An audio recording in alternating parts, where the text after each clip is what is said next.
YCP హయాంలో భూ కబ్జాలు ఆక్రమాలు విస్తృతంగా జరిగాయని విజయనగరం జిల్లా ఎస్కోట ఎమ్మెల్యే కోళ్ల లలిత కుమారి ఆరోపించారు. మాజీ స్పీకర్ కుటుంబంపై వచ్చిన భూ కబ్జా ఆరోపణలపై సమగ్ర విచారణ జరిపి పరారీలో ఉన్న మాజీ స్పీకర్తో పాటు ఆయన కుటుంబాన్ని తక్షణమే అరెస్ట్ చేసి చట్టపరమైన చర్యలు తీసుకోవాలని కూటమి ప్రభుత్వాన్ని ఆమె డిమాండ్ చేశారు. జగన్మోహన్ రెడ్డి పరిపాలనలో వైఎస్ఆర్ గవర్నమెంట్లో రాష్ట్ర వ్యాప్తంగా వాళ్ళ నాయకులు మంత్రులు సాక్షాత్తు స్పీకరు శ్రీకాకుళం జిల్లా వాస్తవ్యుడైన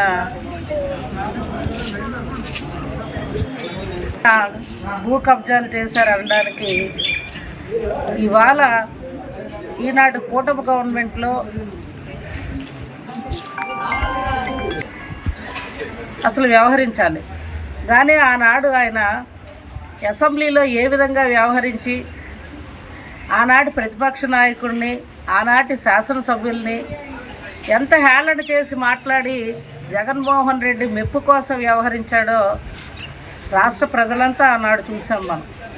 ఇవాళ ఆయన జిల్లా నియోజకవర్గంలో 4 కోట్లు కావాలని ఏదైతే భూ కబ్జాలకి అక్కడ ప్రభుత్వ స్థలాలు జిరాయితీలు గురి కాబడ్డాయో తిరిగి ప్రభుత్వ స్థలాలు ప్రభుత్వానికి కేటాయింపులు చేసుకునే విధంగా చర్యలు తీసుకోవాలి.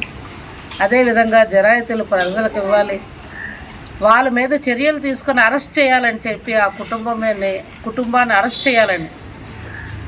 ఇవాళ ఇల్లు వదిలేసి అక్కడికి వెళ్ళిపోయాడు ఆయన తెలియకపోయినా ప్రభుత్వం వాళ్ళ మీద చర్యలు తీసుకుంటుంది.